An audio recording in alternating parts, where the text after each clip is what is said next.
bueno. Está bien, técnico ingeniero. Está bien, técnico ingeniero. Un saludo a toda la radio audiencia de Metropolitana y un saludo a Carlos, a Héctor, Edwin, a La Ruta y a todas ustedes, chicas. En el caso mío, por si acaso, el licenciado está muy bien porque tengo mi título y lo puedo demostrar.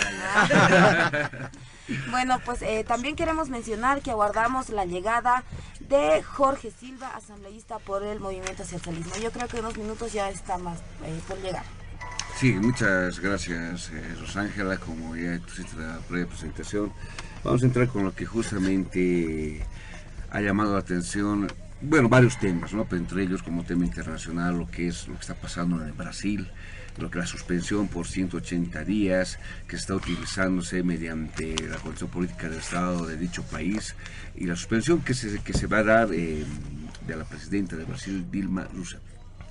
De esa manera queremos iniciar nuestra ronda de opiniones, ronda de diálogo, en palabra por palabra. Empezando con este tema, la suspensión de Dilma Rousseff, una destitución que por un lado los políticos de oposición a Dilma Rousseff dicen que es por corrupción, por altos cargos de corrupción, pero también existe la visión opuesta de que es un golpe de Estado. Es un golpe de Estado en contra de Dilma Rousseff, es una agresión por parte del imperio hacia un gobierno que ciertamente es populista. Javo, ¿cuál es tu visión? Dilma Rousseff, destituida, ¿corrupción? ¿Es un golpe de Estado? ¿O directamente estamos hablando de un proceso de eliminación de gobiernos que tienen carácter socialista? Bien, primero que Dilma Rousseff nunca tuvo un carácter socialista, o sea, empecemos por ahí. Lo que estamos viendo en este momento con la suspensión de Dilma Rousseff, evidentemente es una consolidación y una profundización de un giro a la derecha de carácter pragmático que se está dando en el conjunto del continente, ¿no? Es decir, un giro a la derecha que viene de la mano de las oposiciones a los gobiernos llamados postneoliberales o progresistas, o que viene este giro a la derecha de la mano de los mismos gobiernos, ¿no? Es decir, con planes de ajuste previo al impeachment que se dio con Dilma Rousseff.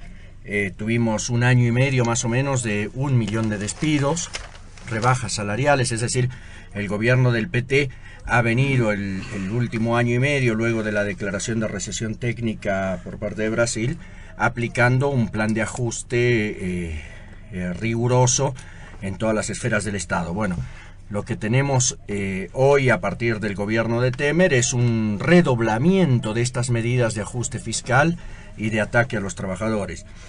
Personalmente considero que estamos frente a un golpe de Estado, es decir, un golpe judicial, un golpe blando, como se dice, porque tiene un disfraz institucional.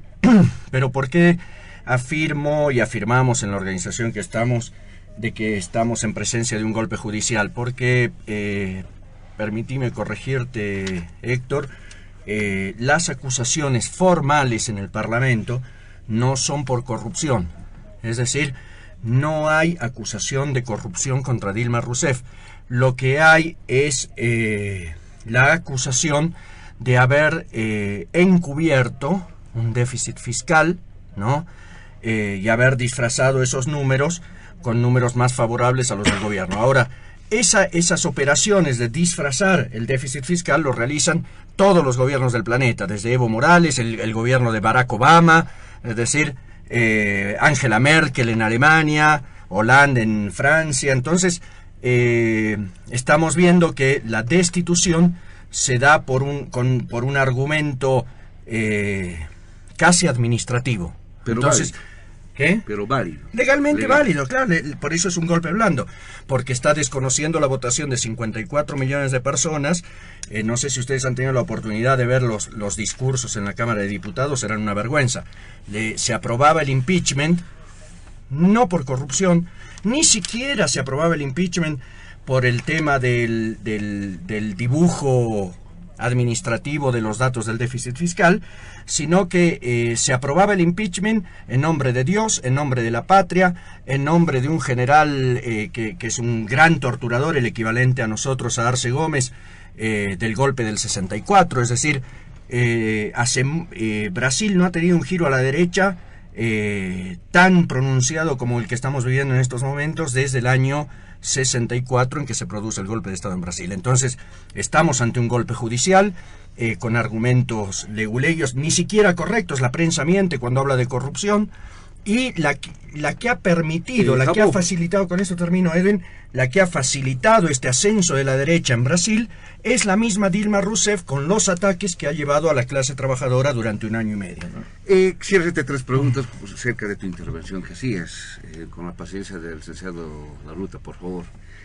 Cuando hablábamos y te decía muy bien, Héctor, de que no es la izquierda que Dilma Rousseff y el anterior presidente de Brasil, ¿a qué se presenta? Porque muy bien sabíamos que ellos pertenecían a un movimiento de los trabajadores, a esa clase, a esa gran masa asalariada.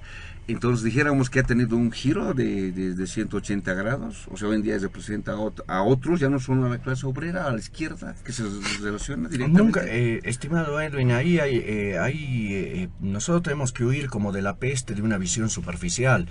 Es decir, es como creer que el gobierno de Evo Morales, porque utiliza la retórica socialista cada vez que se levanta con la pierna izquierda, es socialista. Es decir, nosotros tenemos que determinar el carácter de un determinado gobierno en función de sus políticas de Estado y en función de los intereses que defiende. Más allá del discurso. Claro, más allá del discurso. Es decir, eso no lo digo yo, lo decía la Biblia. Sí, mírenle las manos, no la boca, ¿no? Es decir, o como dice Pablo en uno de esos capítulos bíblicos, por sus obras los conoceréis, ¿no? Entonces, ¿a qué voy con esto? Que evidentemente el gobierno de Dilma no es exactamente igual que el de Temer. Ha defendido los intereses de la clase dominante brasilera, por supuesto, ha potenciado el Brasil y ha tratado de ubicarlo en las altas ligas de la política internacional y de la economía mundial. Sin embargo, esto se ha hecho tratando de impulsar la creación y el desarrollo de un mercado interno sobre la base del consumo, ¿no? Es decir, seguimos con el sistema capitalista. Seguimos con el sistema capitalista, pero con un intento de mayor presencia estatal y con una política rentista de distribución de bonos parecido a lo que ha venido haciendo Evo Morales acá. Ahora, con una diferencia, que en el caso brasilero 30 millones de pobres han pasado a las esferas de la clase media. Entonces, la conflictividad que está viviendo Brasil en estos momentos es el resultado de ese intento por parte de esas 30 millones de personas de no volver a caer en una situación de extrema pobreza, ¿no? Lo segundo, Javo, es cuando tú hablas justamente del golpe de Estado. Cuando vemos que, por ejemplo, Brasil, el impeachment lo tiene dentro de la Constitución Política del Estado, y es justamente lo que se llamaba la suspensión, vamos a llamarlo una suspensión técnica de esa manera, ¿no? Ya se pasó porque 26 años atrás ya se dio con Fernando Collor de Mello, se dio. Y se da en muchos otros países que tienen en su constitución, que de alguna manera llega a proteger estos actos, no a proteger, ¿no? Sino a poner freno a estos actos de corrupción que se están... Perdón, te dije un segundo, Edwin, porque si no llevamos adelante una información incorrecta a nuestra audiencia.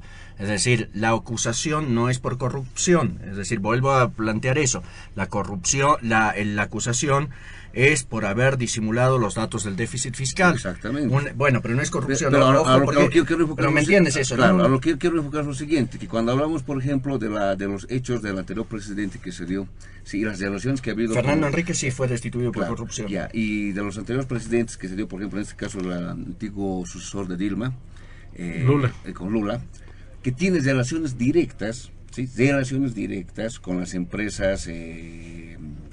Petrobras, y que son actos de corrupción. Sí. Y es más, el telefonazo que se dio cuando se le quería subir a ministro, ¿qué se le llamaría eso? Es querer tapar un acto de corrupción.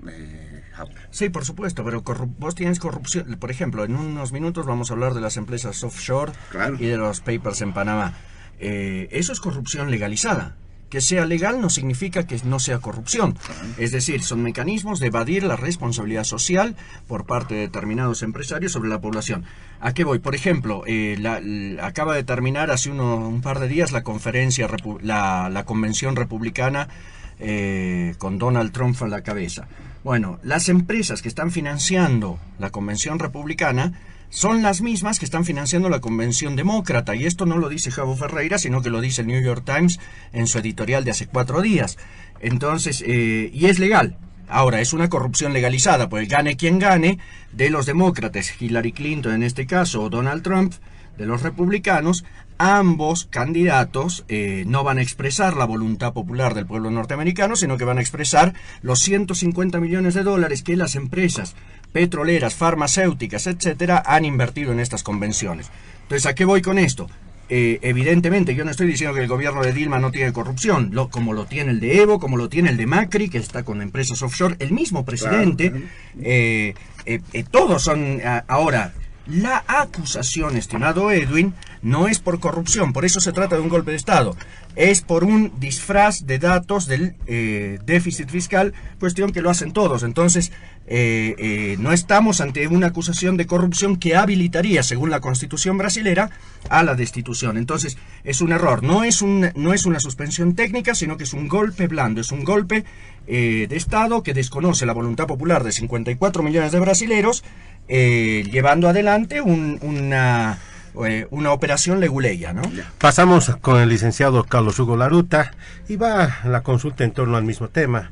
Indudablemente tenemos a Dilma Rousseff frente, está en una destitución, y a esta destitución indudablemente se está manejando el discurso de que es un golpe de Estado o simplemente es una decisión que se marca en la Constitución política del Brasil.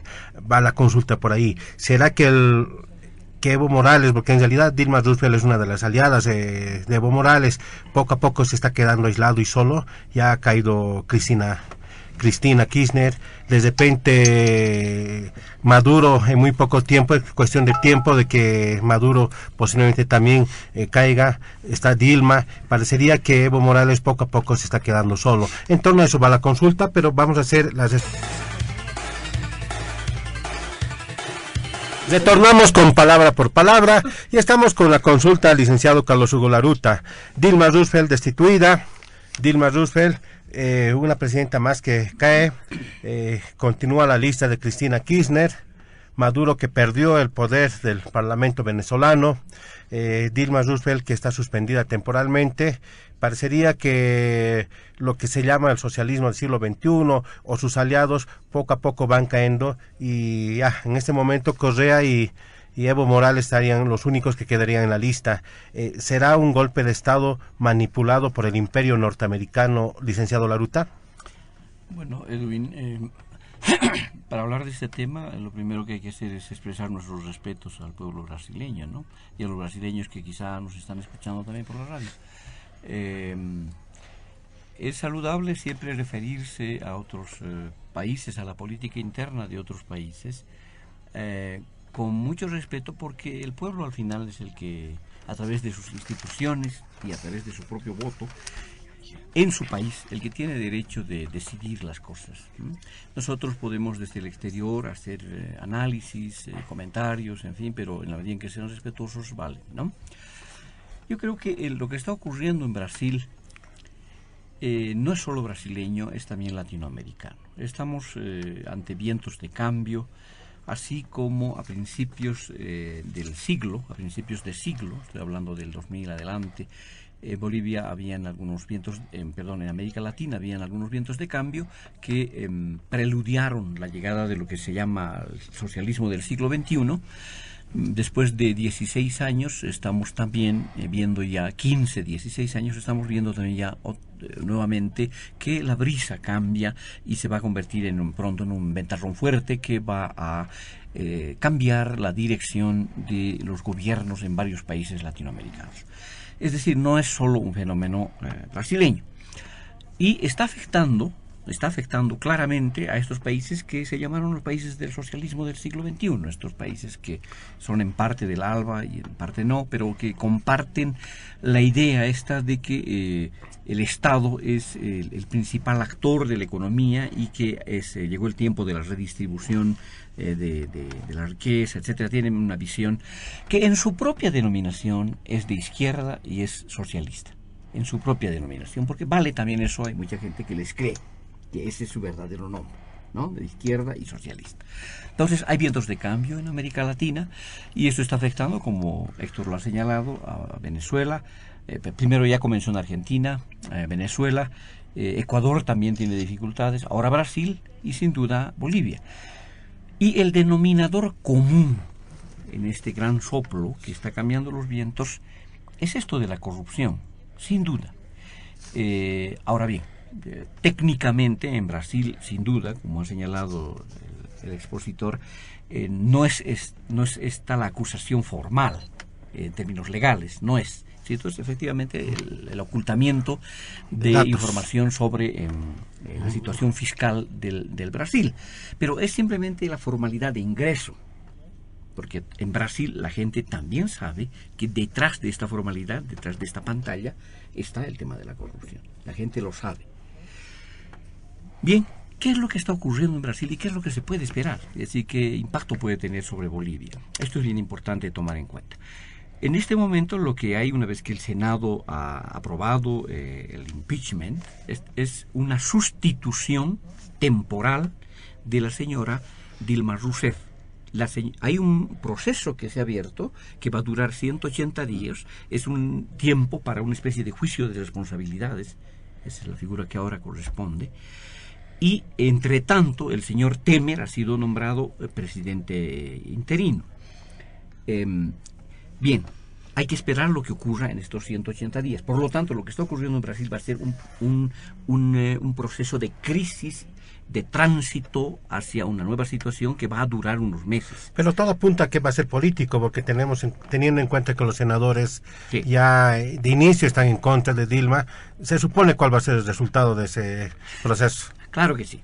Pero no solo eso, ¿no? Es decir, son 180 días en que hay un deterioro político mucho mayor de las fuerzas que fueron parte del gobierno de Dilma y de Lula, y seguramente un cambio un vuelco muy fuerte en la correlación de fuerzas en Brasil, lo que implica que no solo va a ser un tema institucional del Parlamento brasileño, sino que además va a tener un fuerte sustento social. Probablemente con algunas medidas económicas. Ya el canciller brasileño, por ejemplo, advirtió el cierre de fronteras con los países que tienen vínculos con el narcotráfico. Esto ya empieza a afectarle a Bolivia. Y el actual presidente Temer tiene dos caminos. Uno, y esto también va a afectar a América Latina, o convoca elecciones rápidamente, o cumple el mandato constitucional en términos de tiempo de Dilma Rousseff. Cualquiera de las dos medidas tiene efectos diferentes, ¿sí? Tiene efectos políticos diferentes. Entonces, yo creo que hay que estar muy atentos a lo que ocurra. Y aquí yo quiero reivindicar simplemente una cosa. La institucionalidad brasileña incluye el impeachment como figura para el enjuiciamiento político de los presidentes.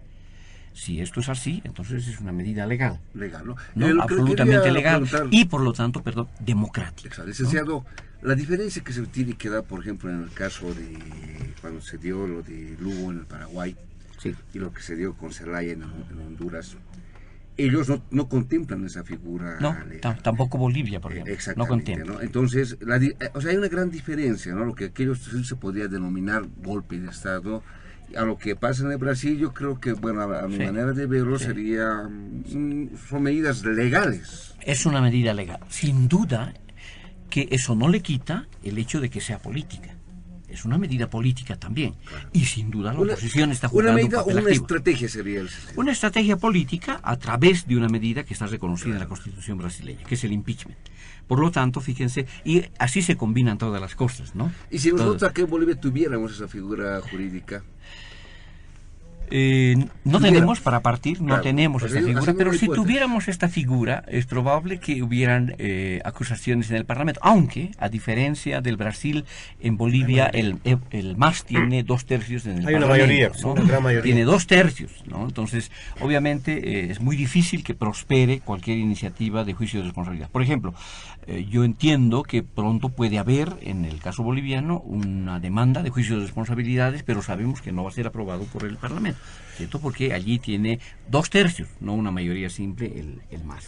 De acuerdo a su visión, licenciado Laruta, la destitución de Dilma, la caída de, en realidad, Cristina ya Kirchner ha dejado el poder, la pérdida del poder dentro del Parlamento de Maduro, obviamente el debilitamiento de Correa.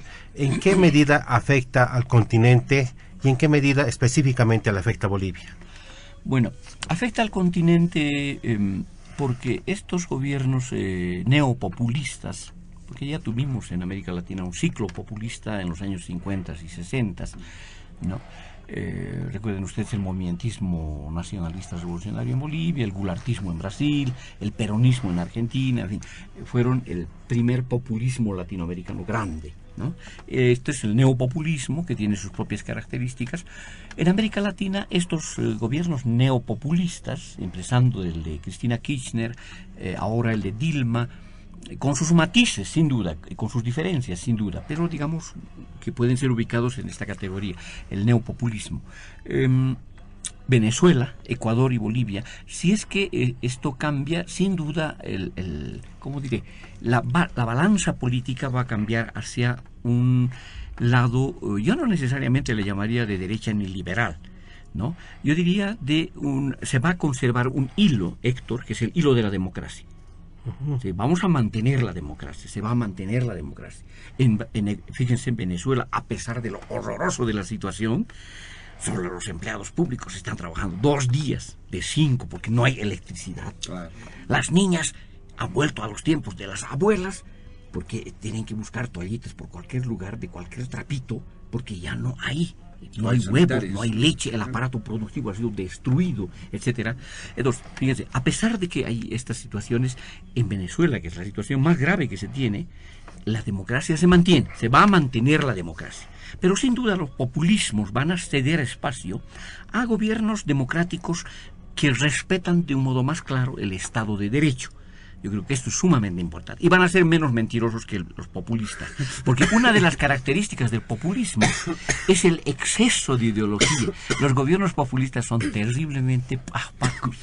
Terriblemente sin embargo, y eso se va cayendo, ¿no? Licenciado Laruta, perdón, una última consulta. Sin embargo, si estamos hablando de un cambio, de una transición de sistema de gobierno, estaríamos hablando de gobiernos donde va a perder influencia, va a perder poder el Estado y se le va a dar mayor poder a la inversión privada, al capital privado, a la penetración de capitales extranjeros y por ende la pérdida de soberanía de los países frente a los capitales extranjeros. Estamos hablando de una profundización de la influencia extranjera en los países de Latinoamérica. A ver, no hay que plantearlo así, de ese modo. ¿Por qué? A ver, ahorita diríamos entonces que con Evo Morales, que es un ejemplo de neopopulismo, no tenemos penetración de los capitales extranjeros. Estamos endeudados hasta el cogote con los chinos. ¿No ve? No solo con los chinos, estamos endeudados por acá, por allá, y hay una gran penetración de capitales extranjeros, ¿no? Y hay empresas que siguen presentes, etcétera. Es decir, no es en blanco y negro la cosa. Pero lo que sí puedo decir, pienso, es que la sociedad va a recuperar su lugar, Héctor. Por ejemplo, en estos modelos estatistas como el de Evo Morales, que quiere aproximarse al modelo cubano en gran medida, el Estado empieza a producir todo, hay que producir hasta calzones. ¿Por qué diablos tiene que meterse el Estado en cosas que no, a producir azúcar, a producir? Claro, si la sociedad sabe hacerlo.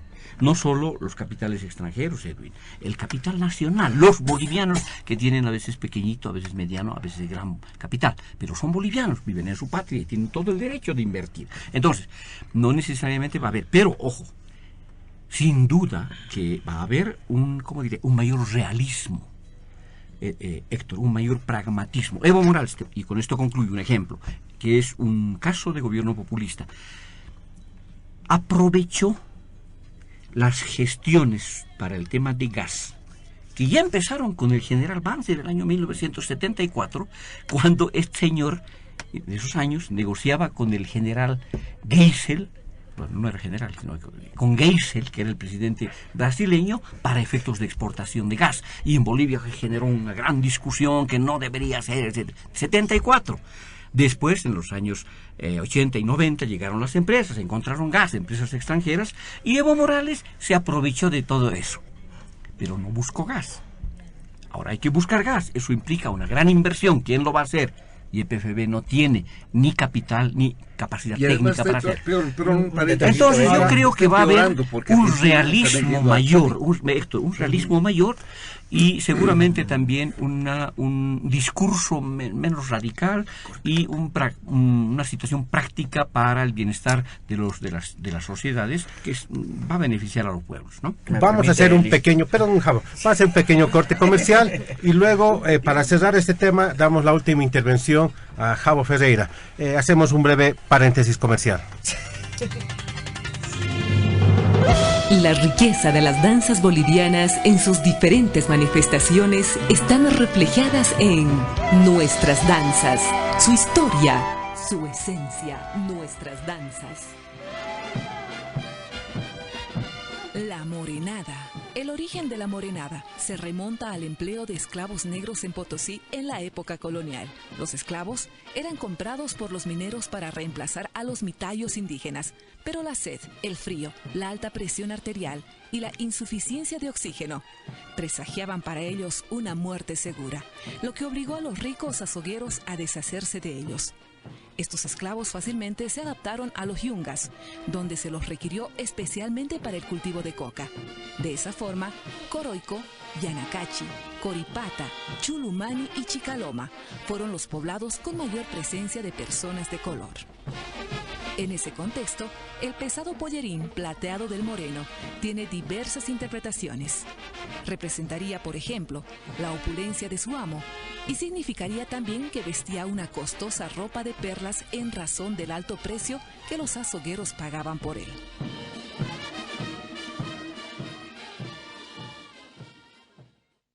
Gobernando como inquilinos el Palacio de Planalto, ¿no?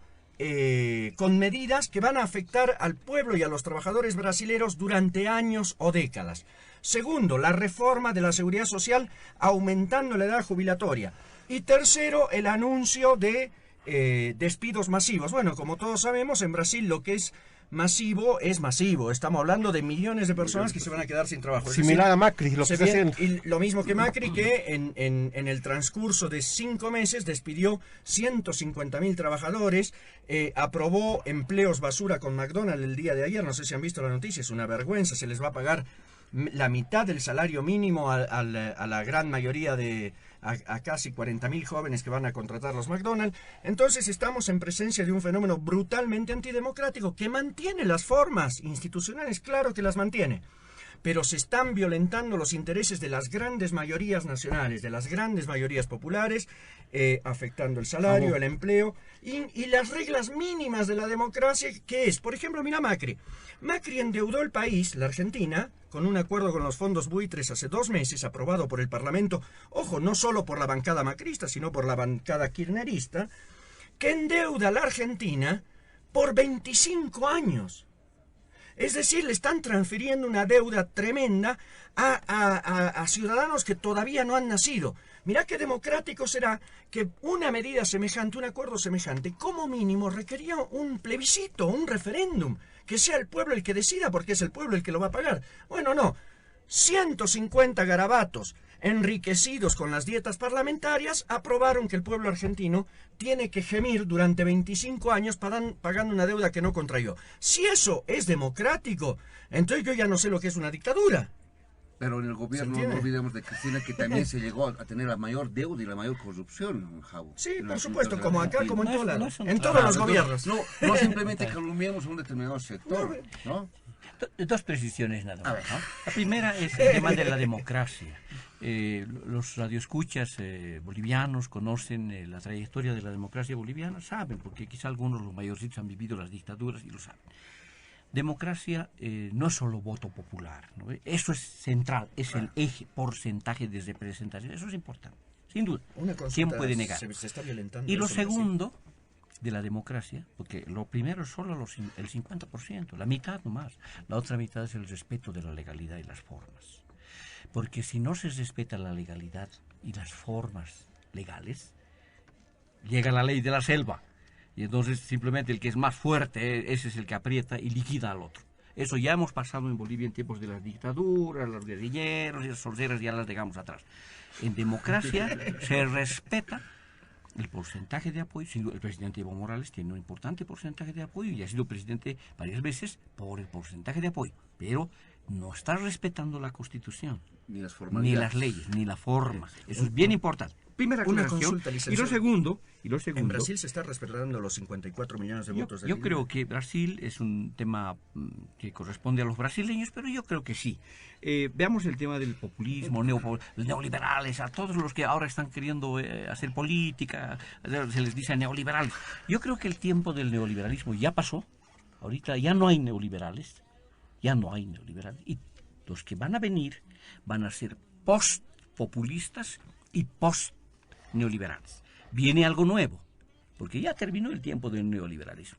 ¿Qué características tendrá? Lo vamos a mirar. Progresistas de verdad. Y en esas características, ojo, van a tener que partir de la miseria de países que están dejando los populistas, porque los populistas no están saliendo porque han hecho exitosa gestión y están dejando un país de maravillas, todo perfecto. No, señor, están dejando países en ruinas. Y eso es bien peligroso, ¿no? Para levantar esos países en ruinas es necesariamente daños colaterales. De repente, ¿lo ves? Entonces, de cada país, de país a país, va a variar y lo que veremos hacia adelante, yo pienso, son post-populistas y post-liberales. Esa categoría está bienísima. Entramos ya al segundo tema que justamente nos corresponde, que también llama la atención porque también directamente nos llega, nos relaciona con nuestro país. Es lo que se ha denominado Panama Papers, sus papeles de Panamá. Lo que llama la atención en la última semana justamente había lo que se había anunciado de que Bolivia está con el 90, decían 90 personas y entre empresas y personas que más de 95 para arriba que están involucrados en una situación tan crítica que es de Panama Papers, ya para poder arrancar y ver de que, y entre ellos lo que llama la atención que Entel también está ahí involucrado. Es algo que llama la atención. La familia Malinkovic, Exactamente. la familia Dueri. Bastantes personajes conocidos del ámbito político y social de Bolivia. Desde ese punto de vista, Javo, ¿cuál es tu perspectiva con respecto a lo que también es una medida legal, ¿no? Había muchos, bueno, vamos a ir desarrollando en el proceso. ¿Cuál es tu punto de vista? Y te lo señalé que tener en cuenta, podemos vincular con lo democrático esto, ¿no? Es decir, evadir impuestos, evadir responsabilidades sociales y económicas con un determinado Estado, creando estas empresas fantasmas, ¿no? Que permiten evadir millones de dólares y hasta lavar dólares. Si retomamos el criterio que vos formulabas, Edwin, unos minutos atrás, sería democrático y sería legal. Vos deberías defender el hecho de que 90 y pico empresas nacionales estén evadiendo impuestos en las empresas offshore. Y bueno, que sea legal no significa que sea democrático ni que sea honesto. Es decir, ese es el caso, el mayor ejemplo, y lo más impresionante de estos Panama Papers es que los sectores más importantes de la economía latinoamericana y de la política latinoamericana, con algunas excepciones, están involucrados en esta corrupción legalizada. Es decir, el escándalo es tremendo. El mismo presidente Mauricio Macri está involucrado en empresas offshore, tenía 3 empresas offshore que permitían evadir impuestos y que no estaban en su declaración cuando asumió la presidencia. En el caso boliviano tenemos a importantes personeros políticos de la oposición. No he podido revisar, mentiría si digo que he revisado todos los personajes involucrados, pero estamos hablando de importantes personeros políticos, como bien decía Héctor, como Malinkovic, etcétera, que han o grupos económicos como Prisa, Entel. El gobierno ha salido a justificar diciendo que en el caso de Entel no son ellos, sino que son los anteriores administradores. Habría que ver la veracidad de estas afirmaciones, ya que el gobierno también ha empezado a transitar la última década un proceso de enriquecimiento acelerado por parte de sus funcionarios. Entonces creo que habría que investigar un poco más, pero estamos en presencia de una práctica más del capitalismo semicolonial boliviano y latinoamericano, ¿no? Que es sacar los dineros que se les saca a los trabajadores, al pueblo, que se obtiene de la explotación abusiva de los recursos naturales y que además se decide evadir el pago de impuestos y de las responsabilidades sociales con este tipo de empresas legales. Entonces, bueno, estamos ante una práctica más de este capitalismo semicolonial latinoamericano que enriquece a algunos y empobrece a las grandes mayorías, ¿no? Licenciado Baruta, cuando hablamos, por ejemplo, y textualmente se indica de que aparte de las 95 empresas bolivianas, ¿no?, existen 18 clientes, 8 beneficiarios y 35 accionistas bolivianos. O sea, es el total que hasta el momento se está dando, ¿no? ¿Qué es lo que está ocurriendo? Porque tampoco podemos indicar de que es un hecho flagrante de corrupción, porque es legal.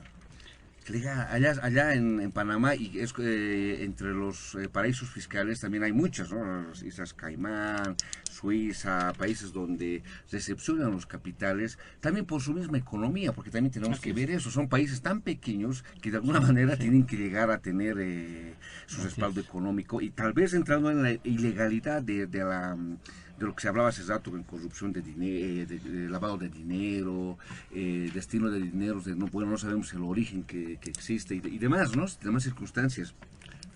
Bolivia lastimosamente está involucrado, y entre ellos es lo que el presidente Evo Morales recientemente, hace unos 3 días, decía, ¿no?, que habían sido robados en la colonia por los españoles, el discurso que maneja nuestro presidente, y indicaba, ¿no?, muy furiosamente, muy iracundamente indicaba de que no es posible, que tiene que investigarse estos hechos de corrupción. Bueno, yo creo que, a ver, para partir, yo creo que sí tiene que investigarse, pero sería interesante que la misma premura, el mismo interés de nuestro Paco presidente demuestre en investigar lo que pasó finalmente con el Fondo Indígena, ¿no?, o con el tráfico de influencias en el triángulo que todo el pueblo sabe entre Evo Morales, Juan Ramón Quintana y Gabriela Zapata. Esto tiene que esclarecerse. Está bien, perfecto, adelante. Yo creo que hay que investigar el tema de los Panama Papers, ¿no?, los papeles de Panamá. A ver, yo creo que este es un tema muy técnico y a veces nuestro pueblo no entiende con claridad de qué se trata este tema de los Panama Papers. Quizá decirle de entrada a nuestro pueblo que nos escucha que se refiere a inversiones y ahorros, ¿no?, de empresarios en algunos lugares como tú lo has señalado, estos llamados paraísos fiscales, que son países que tienen en su legislación esta posibilidad. Pero recordemos también que de país a país hay diferencia en la legalidad o no legalidad de ciertos impuestos y de ciertos tributos. Entonces, puede ser, como tú lo has resaltado, Edwin, que en algunos países esto sea ilegal y en otros países no es ilegal. Bueno, en el caso boliviano hay una legislación tributaria para efectos de inversión extranjera y también nacional, es decir, fuera del país y dentro del país, y hay que ver si en esto los Panama Papers ayudan a entender que en Bolivia puede haber o no. Esto hay que demostrarlo, por eso hay que investigar. No se puede así nomás acusar, ni sancionar, ni decir, bueno, estos son, etcétera, ¿no? Que se investigue. En Unidad Nacional hemos trabajado este tema y hemos señalado que corresponde una investigación. Ahora bien, por los antecedentes de los investigadores, ¿no? Recuerden por favor lo que ha pasado con esta comisión del MAS que debía investigar el tráfico de influencias, ¿no? Le hizo así de chistoso así al pueblo boliviano y finalmente dijeron, no, Evo Morales no tiene nada que ver y no hay tráfico de influencias. Bueno, ¿no ve? Una gran mentira, cuando todos sabemos que el tráfico de influencias no deja muchas veces huellas y hay delitos claros en ese tema. Si esa es la clase de investigación que van a hacer, a nosotros nos preocupa que empiecen a perseguir políticamente o judicialmente a algunos políticos bolivianos, ¿no? Quieren judicializar la política. En el caso de los líderes políticos, nosotros obviamente como Unidad Nacional no podemos poner la mano por otros políticos, pero el principal líder político boliviano hoy, Samuel Doria Medina, no está en esa lista. No está en esa lista. Y ninguna de las empresas con las que él estuvo vinculado cuando fue propietario de Sobose, por ejemplo, porque ahora ya no lo es, ninguna de esas empresas tampoco está mencionada. Entonces Samuel Doria Medina, el principal dirigente político boliviano, no está mencionado en esa lista de los Panama Papers. La conclusión, vuelvo a señalar, en Unidad Nacional es que debe investigarse, pero ojalá se lo haga rápidamente y con una investigación equilibrada, imparcial, que tome en cuenta la situación del país respecto de los impuestos de los bolivianos y de extranjeros que invierten en el país o que invierten fuera para tener claridad en el panorama. Y que no se convierta esa investigación en una persecución política. Con respecto, voy a pasar el tema, con respecto a la comisión que ya se ha organizado por órdenes del oficialismo, indicaban de que iban a ir a investigar justamente. Y bueno, tal vez haciendo un paréntesis, la pregunta es lo siguiente: ¿qué van a investigar donde un país ya está todo legal? No sé, porque en Panamá las cosas se hacen a través de las documentaciones legales, a través del consorcio de abogados. Entonces, ¿qué se puede llegar a investigar, Javo?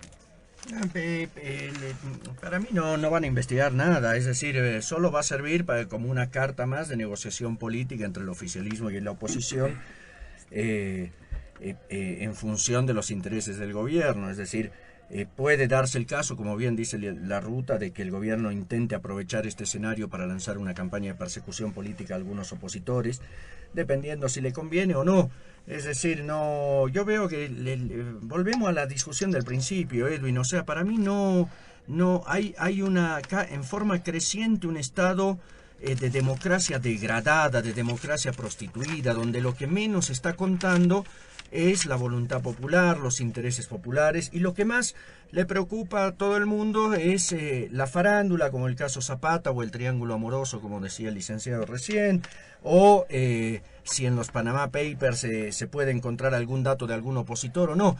Sin embargo, hay una componente, hay una comunidad de intereses entre el oficialismo y la oposición, no solo en Bolivia, sino en casi toda Latinoamérica, para descargar los ajustes que está requiriendo la crisis económica internacional sobre los trabajadores. Sucede en la Argentina, sucede en Brasil, está sucediendo acá con los recortes presupuestarios del gobierno, y que la oposición también festeja. Es decir, tenemos democracias tan degradadas que se investiga en función de intereses de coyuntura, ¿no? Entonces, por ejemplo, el impeachment a Dilma se lo podían haber hecho a Lula antes, o se lo podían haber hecho a los otros, o se lo van a poder hacer a Temer dentro de un mes, porque también lo va a hacer. Entonces, estamos ante una degradación de la democracia, y hay una corriente en toda Latinoamérica que está poniendo en evidencia que todo el mundillo político está a favor de las clases dominantes. Llámense Panama Papers, triángulos amorosos, comisiones investigadoras que no investigan nada. Es decir, hay una violencia permanente hacia la voluntad popular y hacia la democracia entendida como representación de las grandes mayorías nacionales. En lo que venimos conversando es la votación esta, aunque cumple todas las normas y toda la legalidad del proceso, es una violencia más a la democracia boliviana. ¿Por qué? Porque hemos podido ver el perfil del nuevo defensor del pueblo, y es un perfil que, bueno, vos ya lo dijiste, Héctor, es exfuncionario de gobierno. El audio de su examen en la Asamblea Plurinacional es patético, es lamentable. Parece un estudiante de de vestibulares de la universidad, ¿no? Con dudas, con nerviosismo. O sea, realmente el gobierno ha conseguido un defensor del pueblo a su medida, un defensor del pueblo que permita encubrir las violaciones a los derechos humanos que se van produciendo. Es decir, me parece patético cuando Evo Morales habla de que hay que defender a los policías, a él mismo y al Estado. Entonces, ¿qué tendríamos que decir de Chaparina? ¿Qué tendríamos que decir de los 2 jóvenes muertos en la represión de Caranavi? ¿Qué tendríamos que decir de los compañeros detenidos y de los también fallecidos en las represiones por parte del Estado y el gobierno de Evo Morales a los cocaleros de Yungas de Bandiola o en la Asunta? Entonces, ¿qué tendríamos que decir, por ejemplo, de los 400 trabajadores detenidos durante la huelga del 2013 de la Central Obrera Boliviana, o los 22 mineros de Huanuni procesados para poder chantajear y terminar con el conflicto de las pensiones? Entonces, estamos ante un aumento creciente de la violación de los derechos humanos, y en ese sentido el gobierno, así como necesitaba controlar La APDHB, y que llevó enfrentamientos, recordaremos todos, el año pasado en el Congreso del APDHB por parte de hordas masistas que intentaban controlar, lo mismo que la CONAMAC, instituciones sociales, etcétera. No, la Defensoría del Pueblo se ha transformado en un botín más. Yo particularmente nunca he tenido confianza en las Defensorías del Pueblo, a partir del hecho de que no es el pueblo el que los elige, sino que son... hay un filtro que es el Parlamento. ¿Y quién está en el Parlamento?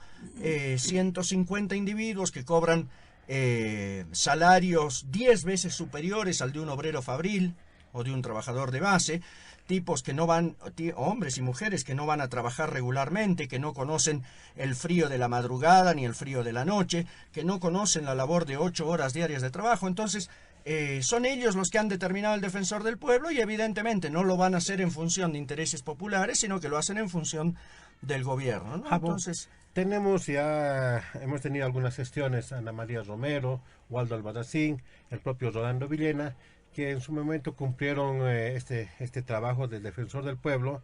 ¿Cuál es tu evaluación que harías de esos, especialmente de Rolando Villena? El gobierno lo ha calificado como una gestión catastrófica, una gestión que no ha sido un defensor, él simplemente ha sido un juez del Estado, se ha estrellado contra el Estado. Prácticamente lo aplazan a Rolando Villena y esperan que este nuevo defensor no se convierta en un juez del Estado y que se dedique a defender al Estado. Bueno, por eso mismo que te decía que yo jamás he tenido confianza en esta institución de la Defensoría del Pueblo. Pero ¿cómo lo ves a Rolando Villena? Por eso, a eso voy, porque Rolando Villena ha jugado la más de las veces a favor de los intereses de la oposición política, pero no en función de la defensa intransigente de derechos humanos y contra la violación. Yo he tenido un caso concreto que ha sucedido con mi persona cuando he sido despedido por parte del gobierno del MAS de la Universidad Siglo XX por haber impulsado el Partido de los Trabajadores junto a trabajadores mineros de Huanuni, y la Defensoría del Pueblo de Yayagua, que responde evidentemente a la Defensoría del Pueblo de acá, hacía como que contribuía al respeto del fuero sindical. Yo tenía fuero sindical y no se respetó ninguno de esos derechos. Pues bueno, hasta el día de hoy ni siquiera me dieron un finiquito, ni siquiera un telegrama de gracias, ¿no? O sea, no. Y de pronto vemos que el defensor del pueblo de Yayagua terminó trabajando en la universidad a la que me habían despedido a mí con los mismos que habían sido despedidos. Entonces, lo que vemos es que la Defensoría del Pueblo es un botín político, del oficialismo o de la oposición. Rolando Villena y compañía han cumplido el rol de peones de la oposición, pero nunca les ha preocupado en serio y profundamente las tremendas violaciones que cotidianamente se viven a los derechos humanos en nuestro país, ¿no? Entonces, para mí personalmente, Héctor, no sé si te contesto, es una institución que sirve para dar pega a los amigos, si el oficialismo logra controlar, o que sirve para usar de punto de apoyo para la oposición y molestar al oficialismo. Para los trabajadores y el pueblo, bien, gracias. Gracias, Javo. Licenciado Laruta, cuando sabemos muy bien que el día viernes se llegó a elegir, ya el día de ayer ya le llegaron a posicionar al nuevo defensor del pueblo, y entre ellos, ¿no? Llegamos a conocer también su anterior cargo, que era justamente ¿cómo se llama? Se desempeñaba como director nacional del Servicio Plurinacional de Defensa Pública. Y sabemos muy bien que este cargo también era dependiente directo del Ministerio de Justicia, que lo tiene copado es justamente el gobierno del movimiento socialismo. Y bueno, sería la primera pregunta sería lo siguiente.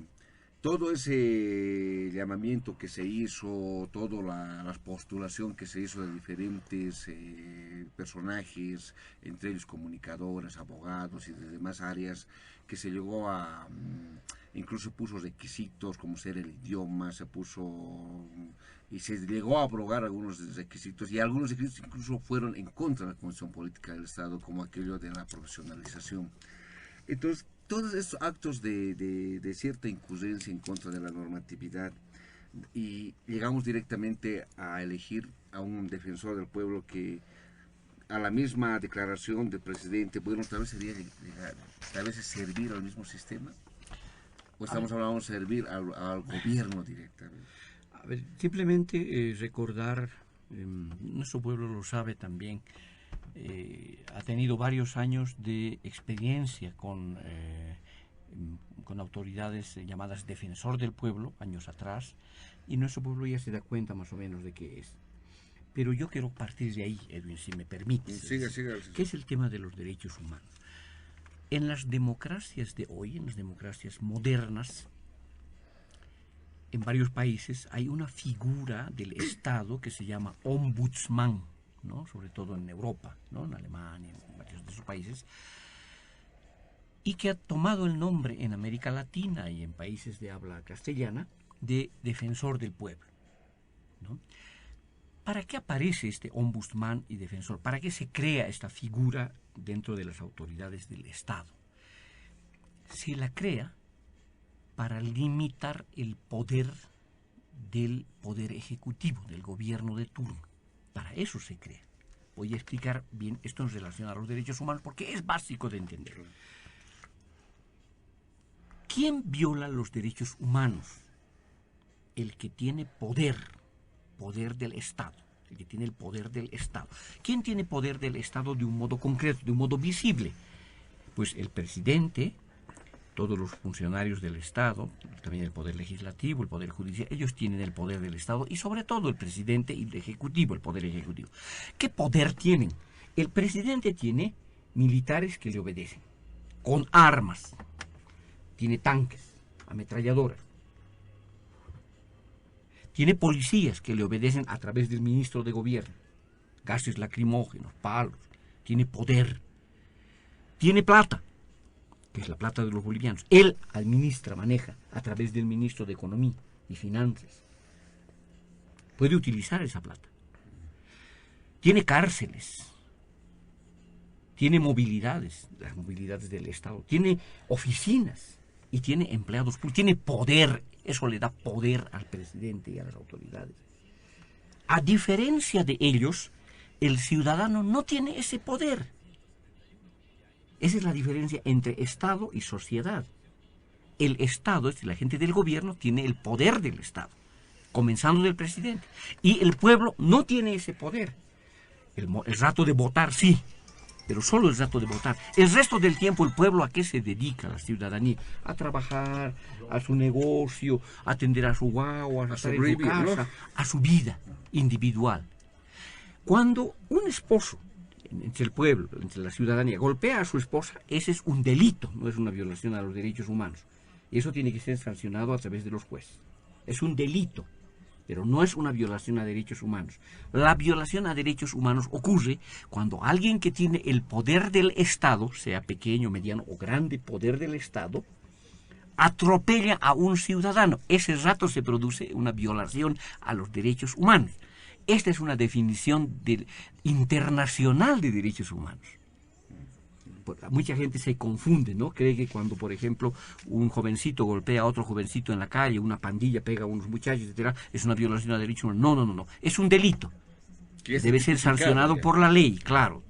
Pero no es una violación a derechos humanos. Solo es violación a derechos humanos cuando alguien del Estado atropella, abusa a un ciudadano común, a un ciudadano de a pie, un ciudadano o una ciudadana.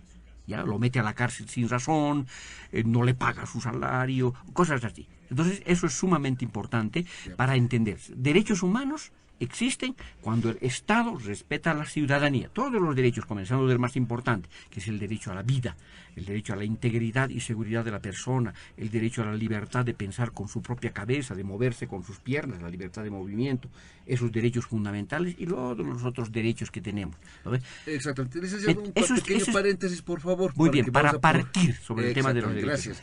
Vamos a aprovechar justamente su despedida de Jabo Ferreira porque tiene un compromiso. Entonces, bueno, muchas gracias por venir, Jabo. Esperemos que pues las próximas también nos estés acompañando. Un gusto, Edwin, Héctor, a las compañeras acá presentes, al licenciado Larruta, un gusto intercambiar opiniones y bueno, en otro momento podremos profundizar con más detalle. Gracias, Jabo. Chao, suerte, hasta luego, pásenla bien. Gracias. Puede continuar, licenciado Larruta, disculpas. Yo espero que esta introducción nos ayude a ver con claridad el tema de los derechos humanos. En resumen, tanto en el derecho internacional como en el derecho nacional, el único que puede violar los derechos humanos es el gobierno. ¿Los derechos humanos de quién? De la ciudadanía. ¿Ya? No es al revés. No es que el ciudadano viola, ya sea que esté solito o en grupo, en su asociación, en su sindicato, en lo que fuera. No es el ciudadano el que viola los derechos del Estado, de los funcionarios del gobierno. No es así. No es en esa dirección.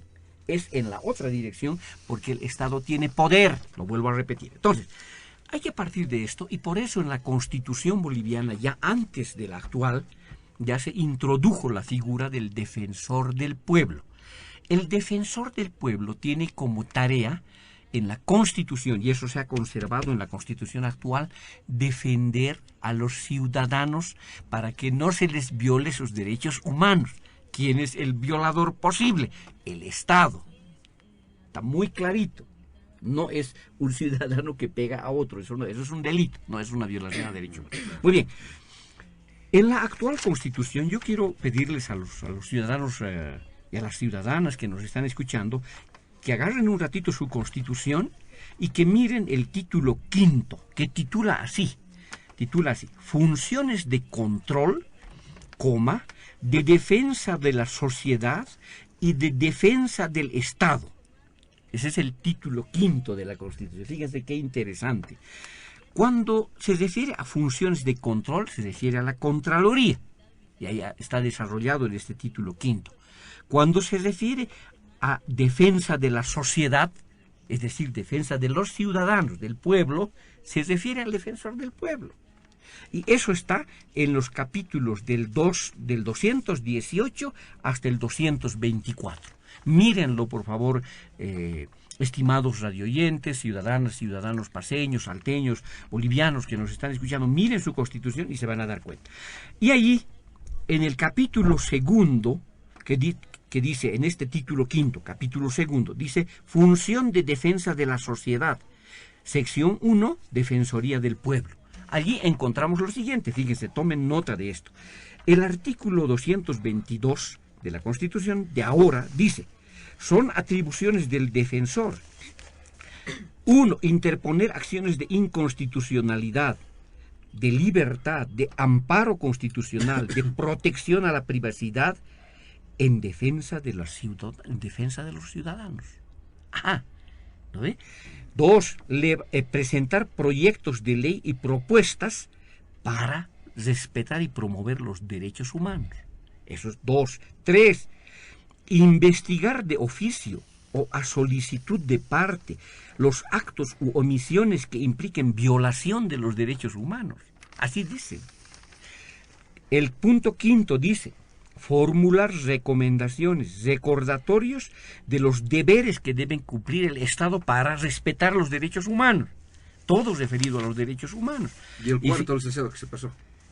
No, estoy saltando un poquito para no alargarme mucho. Y finalmente el artículo 224, fíjense, dice, cada año la defensora o el defensor del pueblo informará a la Asamblea Legislativa y al control social sobre la situación de los derechos humanos en el país y sobre la gestión de su administración. Tiene que hacer cada año informes. Ahora bien, esto es lo que dice la Constitución. ¿Qué es lo que dicen el recientemente posesionado señor David Tezanos Pinto, que es el nuevo defensor, y el presidente Evo Morales y el vicepresidente García? ¿Qué es lo que han dicho ayer? Los ciudadanos han debido escuchar en la radio, han debido mirar en la televisión, y los jóvenes que tienen mucho acceso al Facebook lo han debido mirar en Internet. ¿Qué es lo que dice? El presidente Evo Morales dice, yo me siento discriminado porque el defensor no me protege, yo no me siento protegido por el defensor. Y el vicepresidente García Linera dice, el que más ha sido atacado en este tiempo en sus derechos humanos es el Estado, es el gobierno. ¿Quién les ha hecho creer, señores, que el defensor es para defender a los que tienen poder? A los que tienen poder. ¿Quién les ha hecho creer? Nadie, pero lo dicen a propósito, y voy a explicar por qué lo dicen. ¿Cierto? Porque ¿cómo van a decir eso? Que un presidente no sepa qué cosas son los derechos humanos y quién puede violar los derechos humanos. ¿De quién? Del ciudadano. Él puede violar los derechos humanos, el presidente Evo Morales, el vicepresidente. Un ciudadano no puede violar sus derechos. Puede sí cometer un delito, le puede insultar, etcétera. Entonces hay que mandarlo a la justicia, pero no violar derechos humanos. El defensor está hecho para defender a los ciudadanos de a pie, al pueblo sencillo. ¿De quiénes? De los abusos del gobierno. Para eso hay defensores del pueblo. Y el señor Tezanos Pinto dice: yo no voy a ser juez del Estado. Si se acuerdan de lo que acabo de leer de la Constitución, el defensor tiene el deber de investigar si ha habido violaciones a los derechos humanos por parte del gobierno. Y tiene que pronunciarse, tiene que decir, en este caso ha habido violación o no ha habido violación de tal funcionario o de tal ministerio en contra de tal ciudadano. Claro. Eso está en la Constitución. ¿Por qué este señor Tezanos Pinto dice esas cosas en contra de la Constitución? Ahora viene la explicación. No es que el presidente sea un ignorante, no. El presidente es un hombre que sabe, que conoce, a pesar de su escasa instrucción, es un hombre inteligente y se da cuenta de las cosas. No es un tema de sus asesores, nada. Él sabe lo que dice. El vicepresidente es un hombre instruido. No tendrá título, pero es un hombre instruido, ¿ya? ¿Por qué dicen esto? Porque hay ciudadanos humildes y sencillos, ciudadanas que trabajan desde las 6 de la mañana hasta las 10 de la noche, que no conocen mucho la estructura del Estado ni la Constitución. Y entonces el presidente, el vicepresidente y el señor Tezanos Pinto engañan a esa gente diciéndole: necesitamos un defensor que no ataque al Estado. ¿Por qué pues? Si la Constitución dice que debe defender al ciudadano. Entonces lo hacen a propósito, para mentirle y engañarle a esos ciudadanos, a esa ciudadanía humilde de nuestro pueblo boliviano, que, les repito, está trabajando desde muy temprano y a veces no tiene tiempo ni para leer el periódico y mucho menos para leer la Constitución. Entonces, lo que hacen es a propósito, porque quieren mentirle y engañarle al pueblo. Yo quiero decirle al pueblo que nos está escuchando ahora: el defensor del pueblo es una institución del Estado de defensa de la sociedad, de defensa de la ciudad, que está en la Constitución, capítulo 5, léanlo. Y en este momento el presidente, el vicepresidente y el señor Tezanos están queriendo marear la perdiz. Exactamente. Eso es lo que está queriendo. Bueno, volvemos después de este espacio publicitario.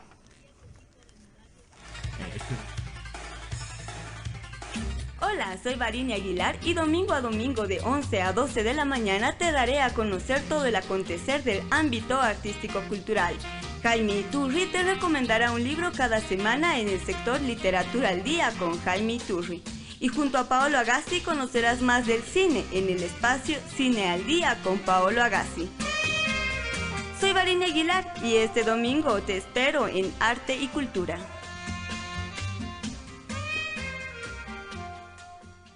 ¿Cuánta energía consumimos? Hagamos cuentas. La lavadora consume 800 watts, igual a 40 focos ahorradores. El microondas, 1000 watts, lo mismo que 50 focos ahorradores. La cocina eléctrica, 9000 watts, igual a 450 focos ahorradores. Para vivir bien, utiliza mejor la energía. De La Paz te recomienda: carga la lavadora a su máxima capacidad, lava con agua fría y revisa que tu instalación eléctrica no tenga fugas. De La Paz, una empresa de Ende Corporación, empresa supervisada y regulada por la Autoridad de Fiscalización y Control Social de Electricidad.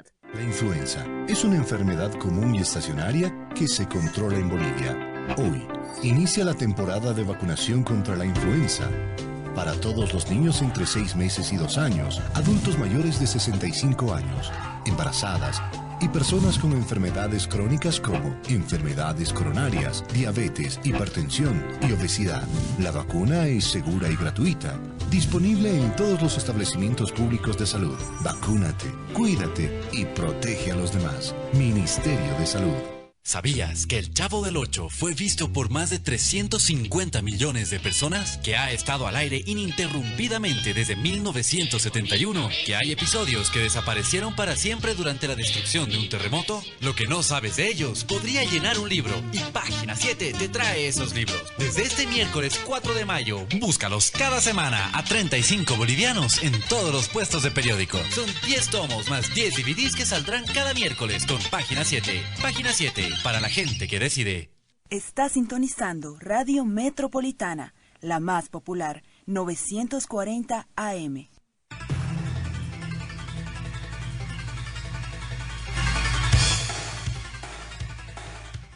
Retornamos con Palabra por Palabra. Continuando con nuestra entrevista, licenciado Carlos Hugo Laruta, hemos hecho una evaluación, cuáles son de acuerdo a la Constitución, cuáles son los trabajos, los deberes que tiene nuestro defensor del pueblo. Al parecer hay una confusión, por lo menos podemos deducirse. El tiempo nos dirá, aún no podemos juzgar a nuestro flamante defensor. Pensamos que con el transcurso del tiempo, de los días, de las semanas y de los meses, de acuerdo a su actuar, veremos realmente cuál es el papel que va a cumplir nuestro defensor del pueblo. Sin embargo, me gustaría que usted pueda hacer una breve evaluación, muy cortito por cierto, de lo que fue Rolando Villena. Nuestras autoridades de gobierno sostienen que ha sido muy catastrófico, ha sido muy desastroso, que de repente no ha cumplido absolutamente en nada la tarea que se le ha encomendado, y bueno, le piden al flamante defensor del pueblo que pueda poner las cosas en su lugar, en orden. Ya. A ver, yo primero de entrada hablaré sobre el nuevo defensor. Efectivamente, hay que darle tiempo, diría alguna gente. Pero también hay, yo me acuerdo de un bailecito chuquisaqueño que les he dicho hace un ratito, de la letra, ¿no? Que dice, aunque la palabra bíblica dice, por sus frutos los conoceréis, ¿no? Por sus obras, el bailecito chuquisaqueño dice, si tus pantalones fueran hechos de vidrio, qué claritas se verían tus intenciones, ¿no? Entonces,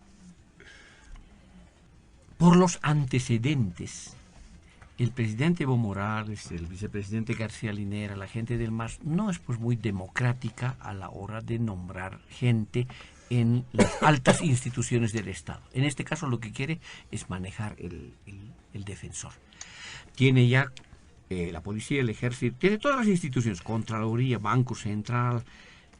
El defensor no lo tenía todavía, ahora ya lo tiene. Solo resta una institución nacional grande, que son las universidades. Y va a intentar sin duda también copar. ¿Para qué? Para tener todo listo para lo que va a intentar el 2018-19, que es la reelección, ya sea por vía de la modificación de la Constitución o por alguna otra vía. ¿Ya? Entonces hay que estar atentos, porque el presidente Evo Morales se está volviendo un hombre cada vez más antidemocrático. No respeta la Constitución ni las leyes. Entonces, ni el referéndum, ni nada.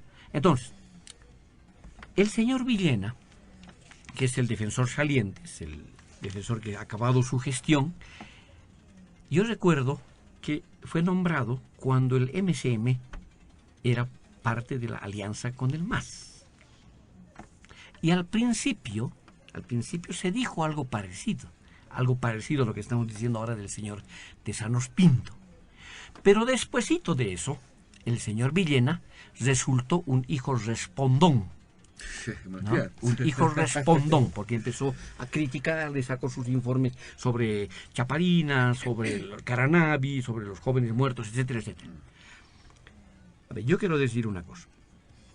Necesitamos defensores que sean independientes de los partidos.